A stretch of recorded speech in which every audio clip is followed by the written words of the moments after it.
विवाद शुरू हो गया है ममता बनर्जी को लेकर, और वो ये कि आखिर क्या मुख्य वजह है कि वो इस तरीके से बार बार इस गुंडे को बचा रही है। पंकज प्रसून, थोड़ा सा बताइए कलकत्ता हाईकोर्ट ने क्या टिप्पणी की थी और उसके बाद सुप्रीम कोर्ट जिस तरीके से ममता बनर्जी की सरकार गई, और सुप्रीम कोर्ट से भी एक बड़ा झटका है ये।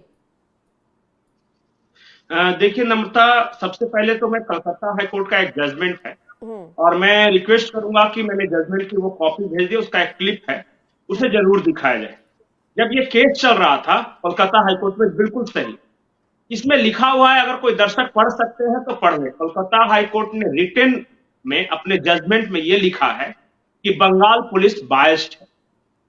अब बायस्ड का मतलब ये होता है, मैं बार बार कई वीडियो में मैंने ये कहा है कि बंगाल पुलिस ममता बनर्जी के कार्यकर्ता के रूप में काम कर रही है। और ये मैं फिर से बिल्कुल प्रामाणिकता के साथ बोल रहा हूं कि बंगाल पुलिस निष्पक्ष नहीं है और एक टीएमसी का कैडर जितना बचाव कर सकता है ममता बनर्जी का, उससे ज्यादा आगे बढ़कर और जो सर्विस मैनुअल है उसके खिलाफ जाकर बंगाल पुलिस के कुछ पदाधिकारी जो हैं ममता बनर्जी और उनके गुंडों को बचाने की कोशिश कर रहे हैं। ये मैं फिर से अथॉरिटी से बोल रहा हूं।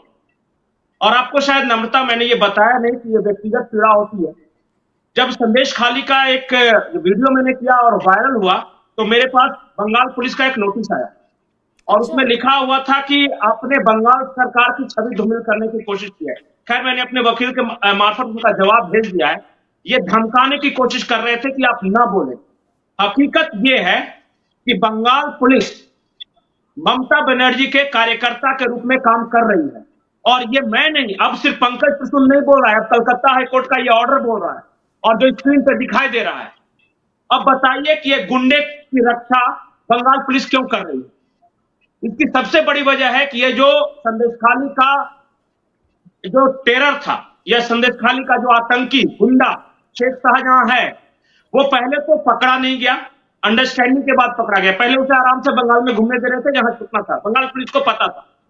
उसके बाद जब कोलकाता हाईकोर्ट का ऑर्डर आया कि ईडी और सीबीआई डायरेक्ट गिरफ्तार कर सकती है, आप चाहे तो गिरफ्तार कर सकते हैं, तो अचानक बंगाल पुलिस को खड़का हुआ कि अगर ईडी सीबीआई गिरफ्तार कर ले तब तो क्या होगा। तो उन्होंने अंडरस्टैंडिंग के तहत बाज़ाब्ते शेख शाहजहां से बात कर, शेख शाहजहां की कुछ शर्तें थी कि जैसे मुझे अंदर सब फैसिलिटी पूरी मिली जाए, मेरे साथ थर्ड डिग्री का टॉर्चर नहीं होगा, मुझे अंदर मोबाइल दिया जाए ताकि मैं अपने टेरर ऑर्गेनाइजेशन को ऑपरेट कर सकूं। ये सारी शर्तें मनवाने के बाद ये शेख शाहजहां को ये शो किया गया कि देखिए हमने इसको गिरफ्तार कर लिया है बंगाल पुलिस के द्वारा। जबकि जब बंगाल पुलिस ने कहा कि हमने शेख शाहजहां को गिरफ्तार किया है, उससे एक दिन पहले इसी चैनल पे पंकज प्रसून ने कह दिया था कि उसको पकड़ा जा चुका है और फलाने जगह पे रखा गया है। और मैंने ये भी बताया था कि आज रात को अनाउंसमेंट होगा और रात को ये अनाउंसमेंट किया इन्होंने। मुझे कैसे पता? क्या मुझे नहीं पता कि दिवाकर बनर्जी जो कि आईजी हैं, गिरफ्तारी शो करने के पहले अपनी गाड़ी पे शेख शाहजहां को लेकर घूम रहे थे? मैं तो नाम ले रहा हूं ना, बोल दे, कर दे केस मेरे पे।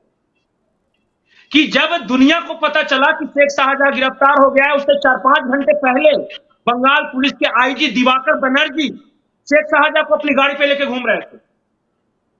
और अभी कोई इसमें शक है क्या कि बंगाल पुलिस शेख शाहजहां को क्यों बचा रही है? मैं बता रहा हूं क्यों बचा रही है। शेख शाहजहां ने मुंह खुला किया, सीधे अभी फंसेंगे और ममता बनर्जी के भतीजे अभिषेक बनर्जी फंसेंगे, इसलिए डरी हुई है। आपको क्या लगता है ये जो राशन घोटाला है जिस मामले में ईडी छापेमारी करने गई थी, आपको पता है ये पूरा मामला क्या है? ये ज्योतिर्मय मलिक एक विधायक है वहां पे, ज्योतिर्मय मलिक का ये गुंडा है, फालतू गुंडा शेख शाहजहां, जिसको आज इतना बड़ा बनाया गया है। शेख शाहजहां गड़बड़ करता था, उसके पैसे पहुंचते थे ज्योतिर्मय मलिक के पास। ज्योतिर्मय मलिक जो गुंडागर्दी करता था, जो कलेक्शन करता था राशन घोटाला, उसके पैसे पहुंचते थे विभाग के मंत्री के पास और विभाग के मंत्री के पास से पैसे पहुंचते थे अभिषेक बनर्जी के पास। अब ज्योतिर्मय मलिक गिरफ्तार है, शेख शाहजहां गिरफ्तार है, विभाग का वो मंत्री गिरफ्तार है, तो बच्चा कौन? आप बताइए। अब सिर्फ अभिषेक बनर्जी की गिरफ्तारी होनी बाकी है, तो अपने भतीजे को गिरफ्तार होने से बचाने के लिए ये सारी नौटंकियां की जा रही है। बंगाल पुलिस के सीआईडी के पास रहेगा, कुछ पूछताछ होगी नहीं, ये तो लग्जरियस लाइफ जी रहा है वहां पे।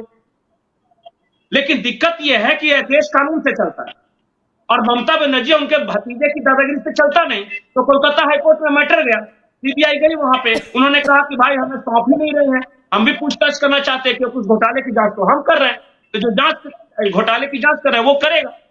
तो कोलकाता हाईकोर्ट ने कहा कि दिक्कत क्या है, सौंप दिया जाए। तो बहुत तरह के तर्क दिए गए कि राज्य का अधिकार वगैरह, ये कोलकाता हाईकोर्ट ने कहा कि ये सब रहने दीजिए, राज्य का अधिकार आपने तो पहले ही कह दिया था कि सीबीआई बंगाल में किसी मामले की जांच नहीं करेगी।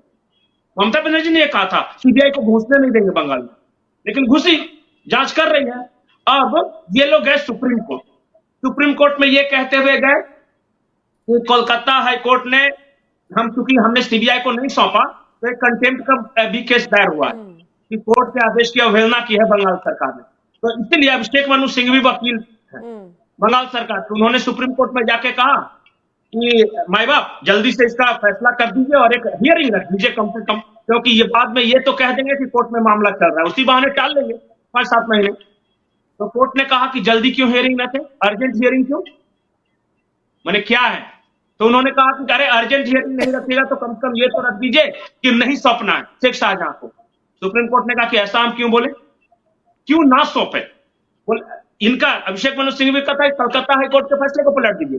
सुप्रीम कोर्ट ने कहा क्यों पलटे, तो अभिषेक मनु सिंघवी ने कहा कि देखिए ये ठीक नहीं कर रहे हैं।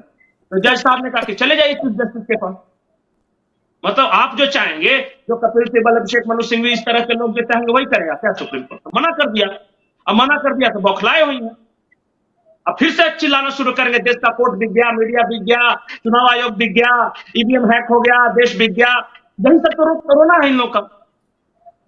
सच्चाई यह है कि शेख शाहजहां जिस दिन सीबीआई के हिरासत में गया और सीबीआई ने जैसे इसे उगलवाना शुरू किया तो सीधे ममता बनर्जी के भतीजे अभिषेक बनर्जी फंसेंगे, क्योंकि बीच के सारी कड़ियां गिरफ्तार हो चुकी हैं उस घोटाले की।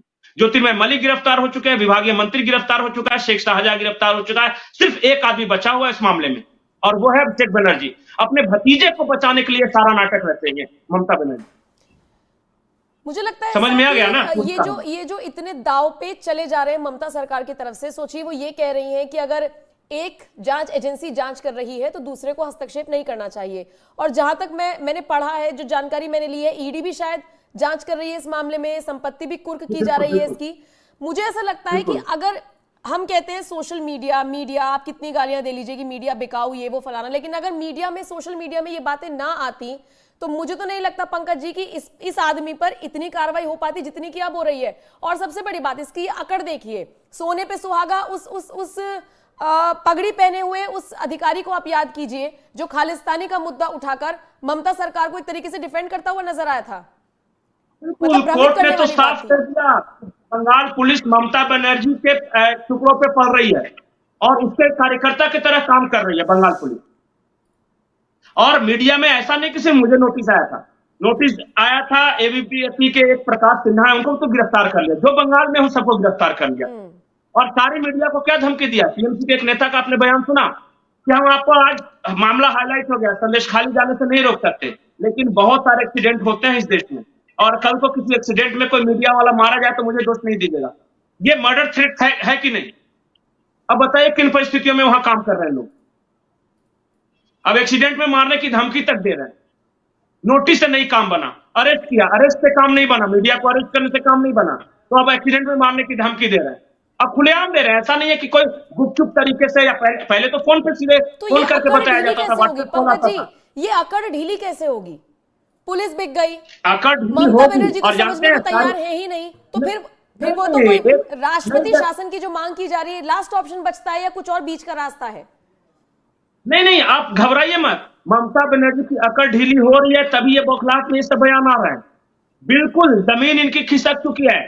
वुमेन अपराइजिंग इन बंगाल, वहां के मर्द डर रहे हैं लेकिन महिलाएं घरों से बाहर निकल रही है, और एक जगह नहीं निकल रही हैं, हुबली के आराम बाग में निकल रही हैं, हावड़ा में निकल रही हैं, बसीरहाट में निकल रही हैं, संदेश खाली में निकल रही है, गांव के गांव महिलाएं निकल रही हैं हाथ में झाड़ू बेलन चप्पल लेकर, और टीएमसी के लोगों को दौड़ा रही हैं। हर जगह भी नहीं हुआ है लेकिन कम से कम 1 आध दर्जन लोगों पे हो चुका है।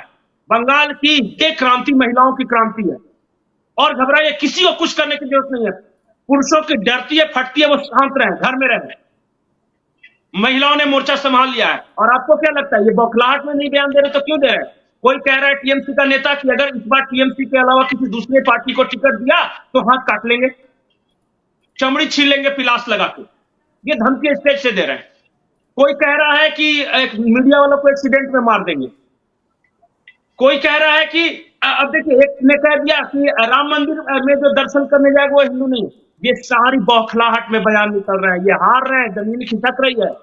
टीएमसी के फाउंडिंग मेंबर्स जो थे, इनमें से एक कौन राय, तथागत राय ने कल परसों एक पार्टी छोड़ दिया। उन्होंने कहा कि जिस नाते हमने टीएमसी बनाई थी, ये टीएमसी थोड़ी ना है, ये तो ममता बनर्जी के भतीजे अभिषेक बनर्जी की प्राइवेट लिमिटेड कंपनी हो गई है।